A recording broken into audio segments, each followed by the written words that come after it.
Um, so what I was saying is that on April the 8th, what I think happened and what I feel it happened is like so many forces in heaven came together to decide a new destiny for Earth.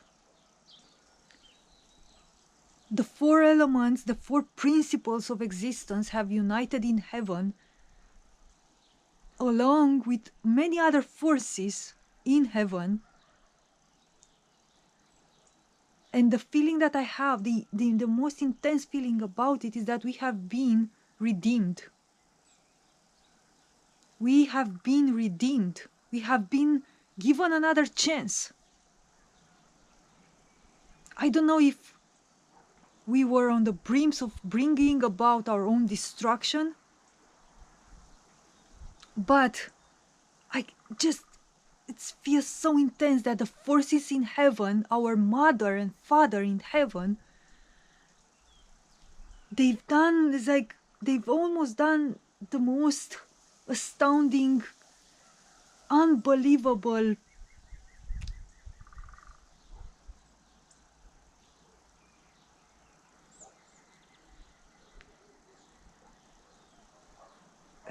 how can I call it, like a action of sorts, like an exercise, like a gymnastic of sorts, to manage somehow, I don't know, their brilliance, their genius, they've managed somehow to create another vision, to create another chance for us.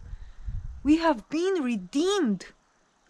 We have been given a chance to continue on Earth, in a way. But to continue in a natural way. That's the thing. We have a single chance now given to all of us.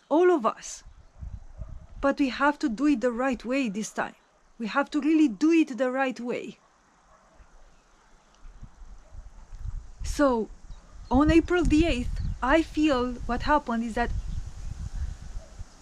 a lot of forces in heaven came together, quote unquote, on the same table and redecided a new destiny for Earth. And the balance could have easily tipped. I feel like, if I would just speak about how it feels internally, is like it wasn't easy.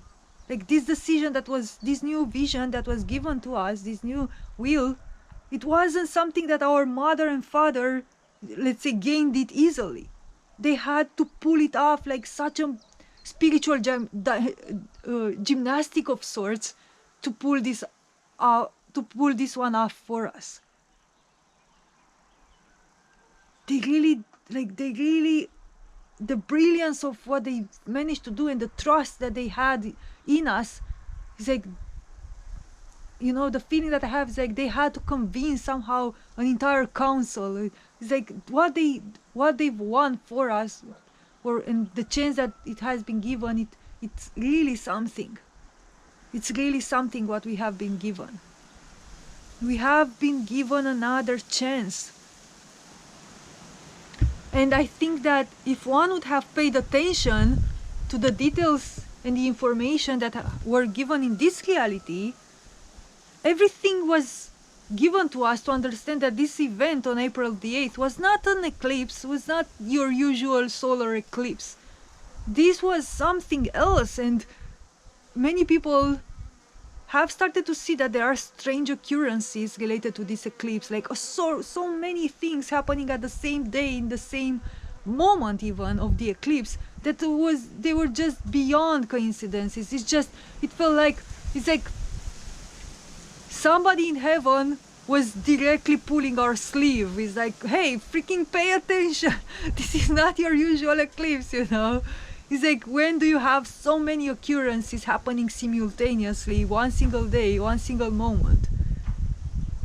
Like, you have CERN, you have NASA, CERN firing the freaking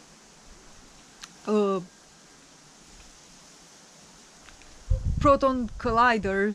You have NASA throwing rockets at the eclipse. You have counties of US announcing states of emergency. You have the Devil's Comet passing by in its cycle of 71 years. It just happened that it was on the sky right in this period, and it met the eclipse as well.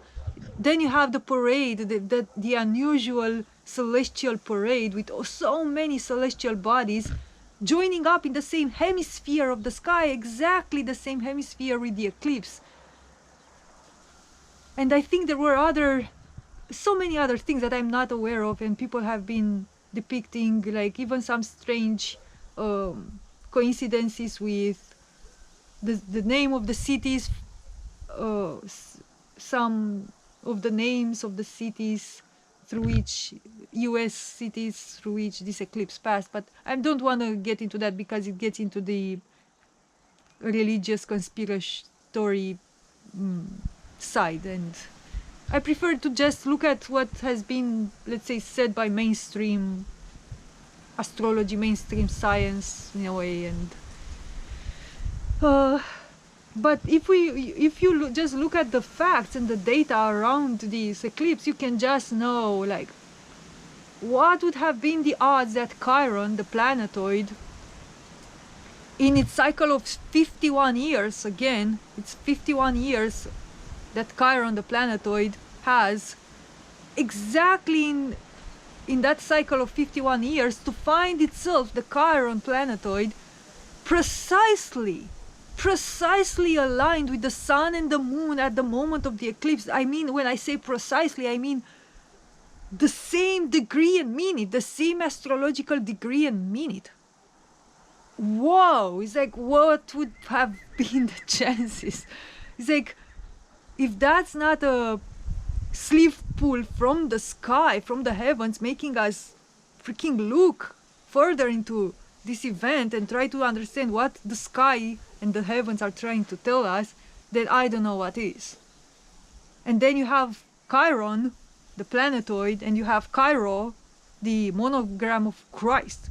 It's like, if that's not a pull sleeve, if that's not like a knock on the head, hey, it's like, something is happening, in the sky.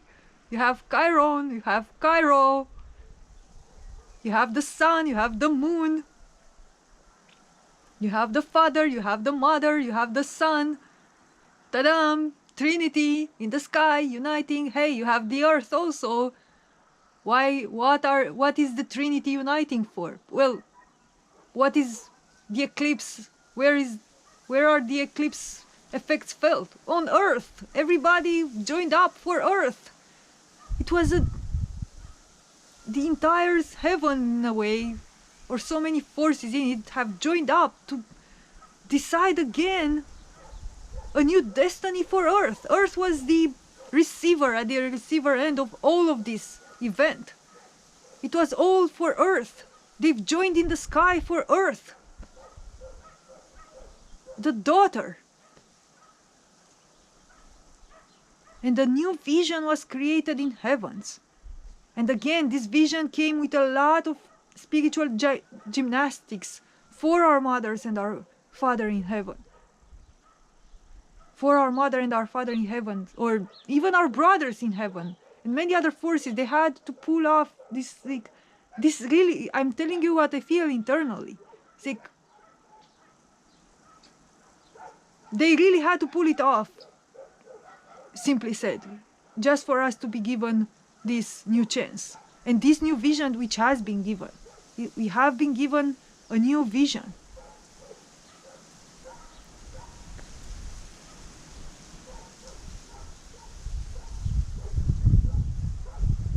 And it is in our hands right now. It is in our hands to take our life seriously from now on. Take our roles seriously from now on. And with each breath, each moment of each day, and each breath that we breathe in this existence here, dedicate it to the unfoldment of this new vision. Like, we've just been redeemed, and we have been given this new chance, let us meet the grand let's say, effort that our mother and father did for us with the same amount of effort here on earth. Let us meet the effort that has been done in heaven with the same amount of effort here on earth. Let us give everything that we have to this new vision. Let us give our entire existence to it.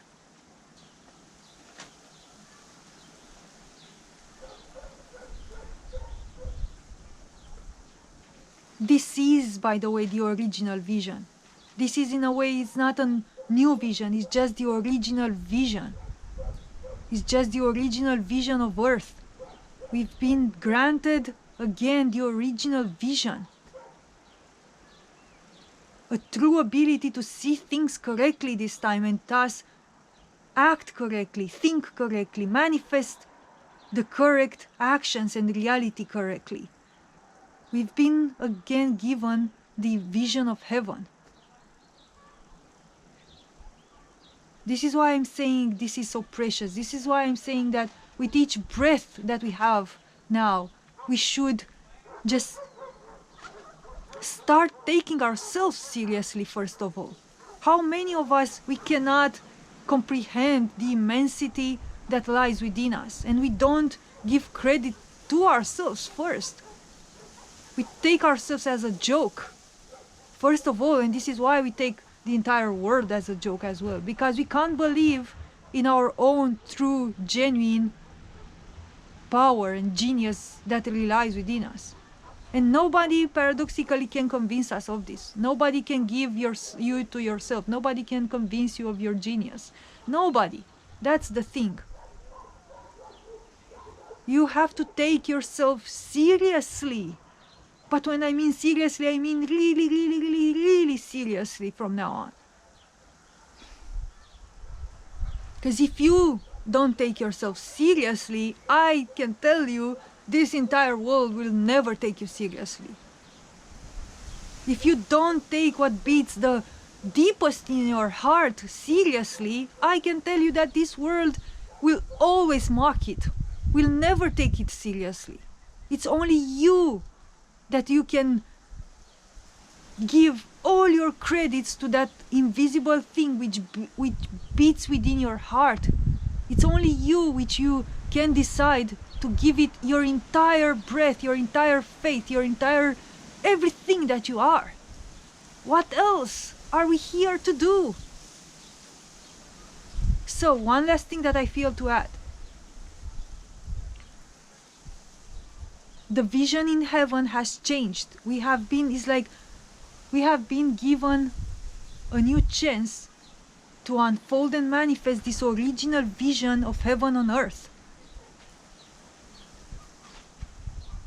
And this vision, to manifest it now, it requires effort. It requires an unspeakable type of effort, and we need to learn how to do it from scratch in a way. We have to learn how to do it. But I can tell you it requires effort. To accomplish this vision of heaven on earth, it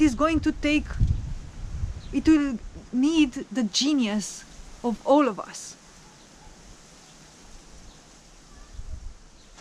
We need to start unfolding our inner genius, all of us. This vision of heaven on earth cannot be done by any one of us individually.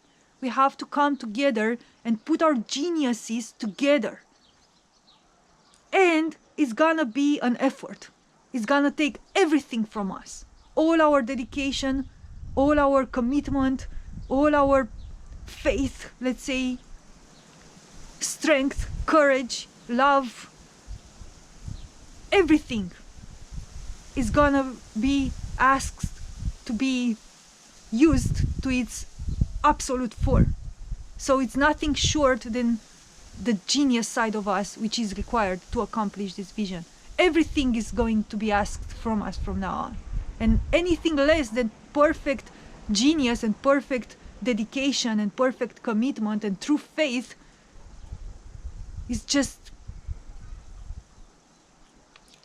going to leave us out of this game in a way. So the only way to step into this new game that has started from April the 8th is the way Kiron Last would have put it, is to be all in.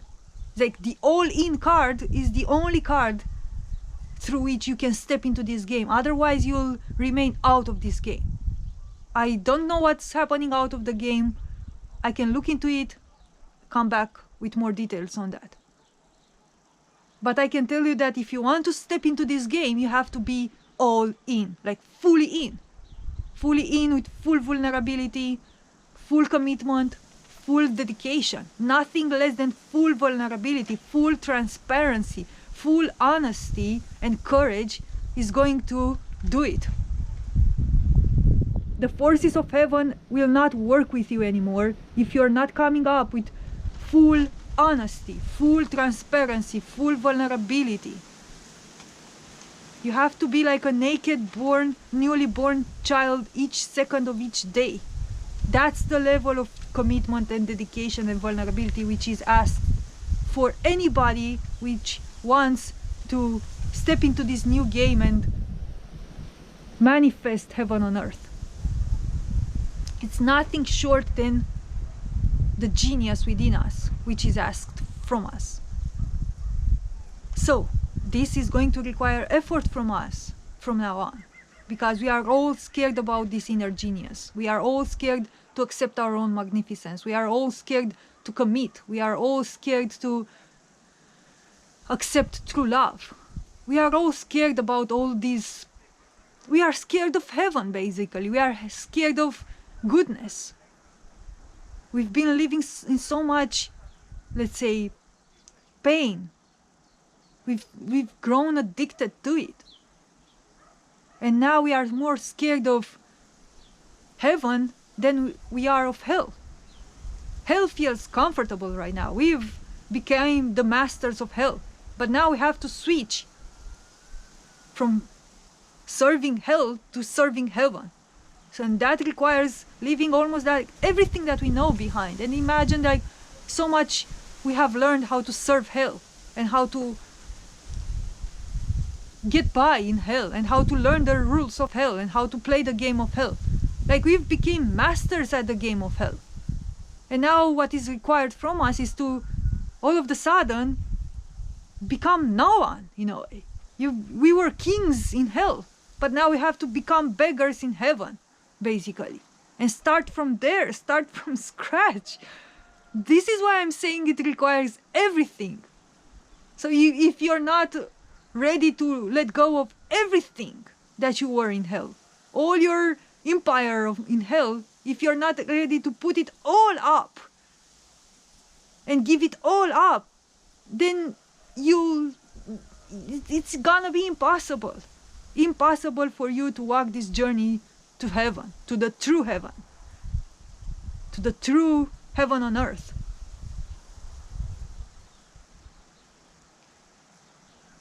This is why I'm saying that it's gonna be an effort, and this is again why I'm saying that we have to come together, because I believe that only together we can sustain one another in this effort, because it's gonna be an intense effort that each of us, we are going to go through things which are going to ask everything from us. And if we are not together in this, teaching one another and supporting one another, no one can do this by itself, basically.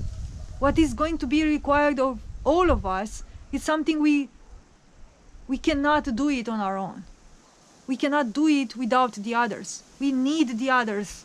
Everybody needs the others, so we can support each other with the knowledge that we have. Because let's say my life and my experience might have put me through some experiences. I might have gained some wisdom, right?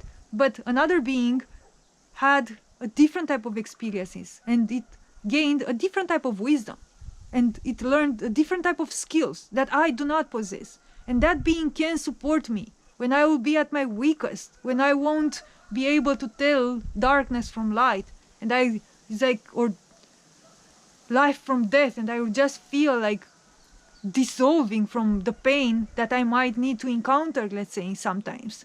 There will be somebody else there which might have went a bit through that journey that is gonna be new for me.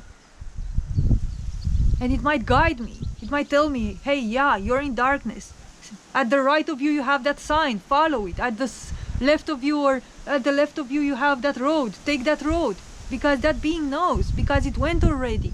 But that being might have a different dark area of itself, which it might feel completely lost to meet that dark area. But I might know how to, let's say, traverse that dark area because I've already traversed it in myself. So I might say to that being, hey, there's a road to your left, take that one, do that thing. This is what we can do for each other. We can help each other traverse our internal darkness because we've all had different journeys and we've all learned different tools and different skills. And we have now different set of wisdom and knowledge. And if we come together, it's the only way, in a way, to help each other through this process. We only have each other. That's the thing. Our mother and father are in the freaking heavens. No one is here. We only have each other. That's the only thing we have. Each other. And this is why I'm saying that it's gonna require effort out of us, and we have to be here in this together.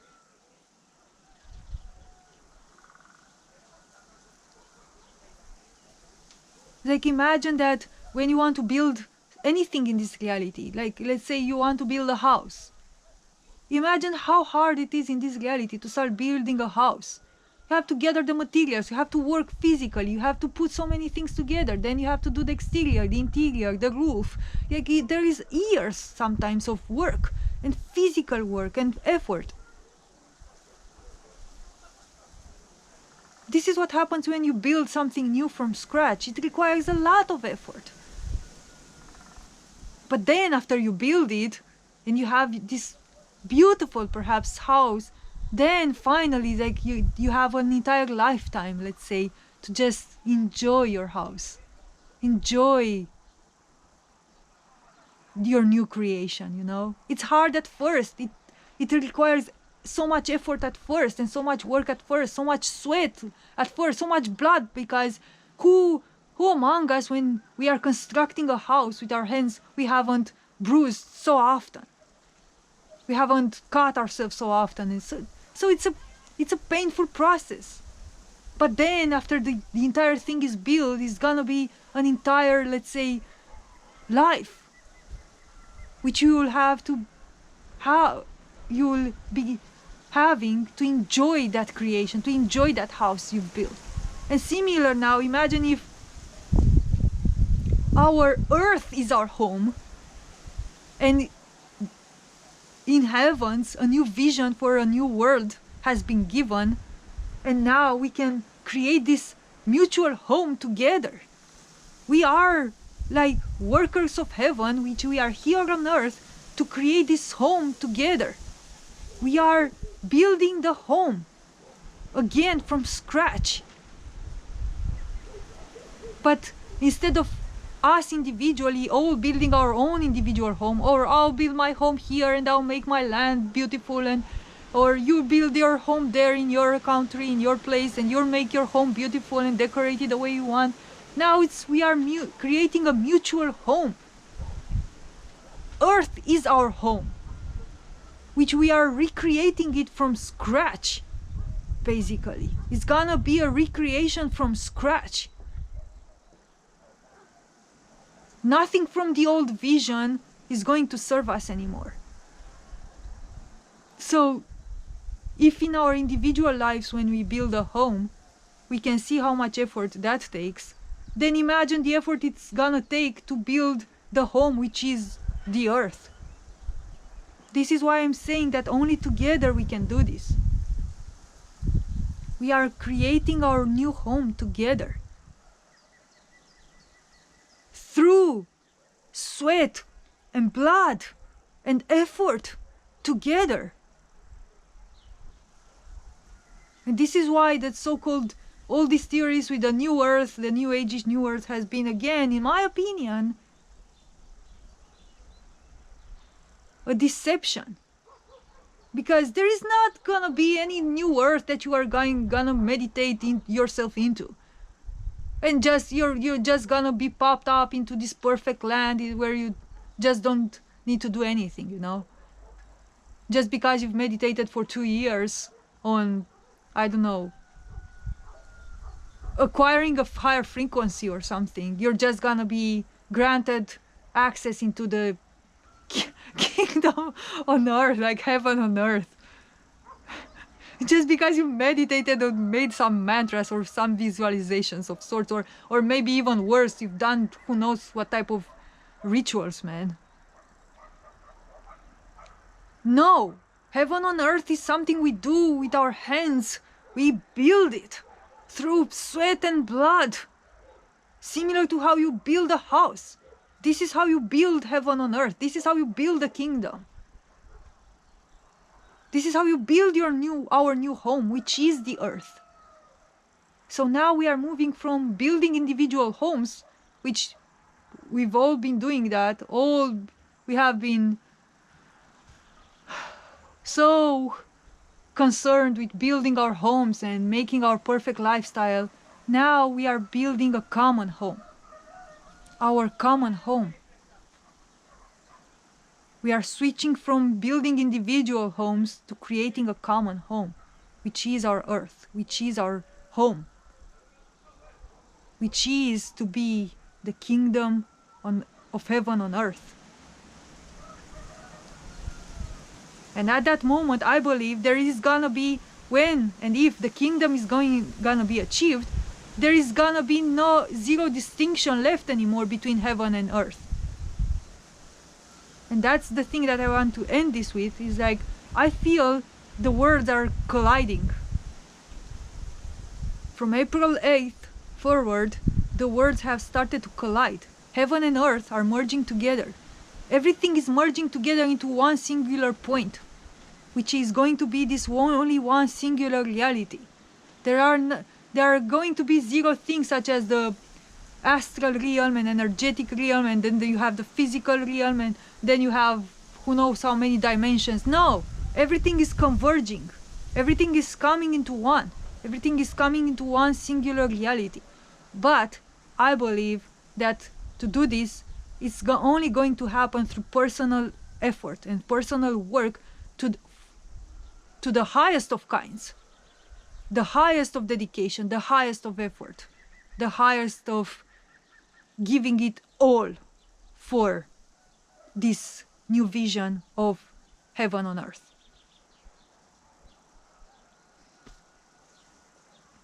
Everything is converging.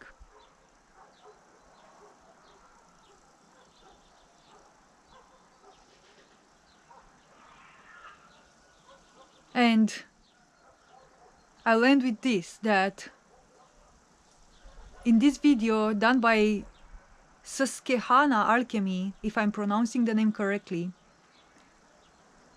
the one of the videos in which this author was describing the eclipse, the one with the eclipse flight 255 and baby Jessica,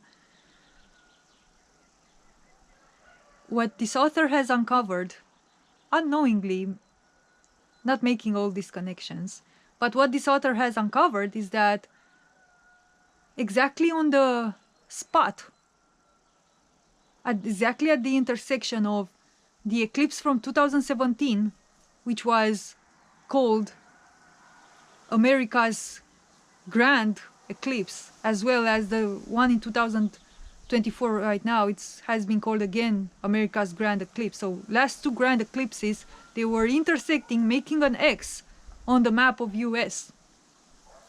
And by the way, this X also symbolized Christ, which we have now the understanding that the Chi Rho is a monogram of Christ, which is forming a sort of X. Now you have the X of the eclipse between the one in 2017 and the one in 2024, creating this X on the map of US. And at that moment, at the point of intersection, this guy has found out there is this almost like a ancient pre-Columbian site called Cahokia Mounts. It's a sacred, in a way, mountain right there in Illinois, US. And what that guy found out is that in that specific Cahokia Mountains, in that specific area, in 1987, there was an event, a huge event in a way, called the harmonic convergence.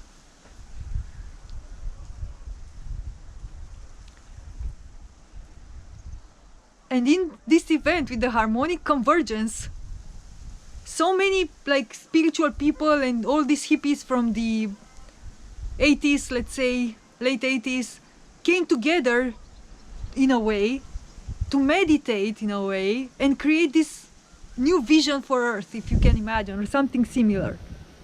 So exactly at the intersection of the 2017 and 2024 eclipses, exactly at the middle point of this X, there was a harmonic convergence event happening in 1987. Harmonic convergence, the worlds are converging. And right at the moment when the harmonic convergence was happening in Cahokia Mountains in Illinois, in some other portion of US, the second deadliest aviation crash also happened. At that exact precise moment of the harmonic convergence. If I remember it correctly, it might have been a span of some hours. But it was in that day. So in that day, if I remember correctly, harmonic convergence was happening in some portion of US, and then in another portion of US, the second deadliest aviation crash. The particularity of this event with the aviation crash is that everybody, all the passengers from that crash died except one single passenger, which was a baby girl. A baby girl survived the aviation crash and it was reborn in a way. At first the news was announced that everybody died. They didn't found any survival. And then I remember that I think after some hours or a day or two, the people which were handling, and taking the people out of the dead people out of the plane, and they heard a cry. So it was only later that they heard a cry and they found this baby girl crying. And they rescued her and she was the only sole survivor. So you have the two eclipses, the X, which is the Christ, you have the harmonic convergence, which yielded this rebirth of a feminine, a baby feminine, which is symbolic for the earth. She is the new vision. She is the new world, which has been granted to us as a chance on April the 8th, 2024. But it's in our hands right now to make this vision come true, to create this kingdom, to create this new earth, let's say.